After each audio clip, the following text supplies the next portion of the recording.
Kuki David Johnson yatorewe gukina Black Panther? Impaka zirakomeje nyuma yuko benshi bari biteze Gamson Idris. Komeza bane natwe kuri NewsJam bigezweho n'amakuru mashya yizewe kandi vuba. Kwamamaza David Johnson nk'uzakina Black Panther mushya muri filime ya gatatu ya Marvel byakuriye impaka ndende ku mbuga nkoranyambaga, aho benshi bavuga ko bari bizeye ko uwo mwanya uzahabwa Gamson Idris. Mu minsi mike ishize izina rya Gamson Idris ryakomeje kuvugwa cyane n'abakunzi ba Marvel.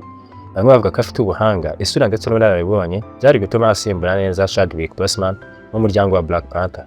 Nyuma y'itangazo rya Marvel ryemeza ko David Johnson ariwe uzakina nk'umuhungu wa T'Challa muri Black Panther gatatu, abatari bake bagaragaje ko batunguwe, mu gihe abandi bavuga ko Johnson nawe ari umukinnyi ufite impano idashidikanywaho.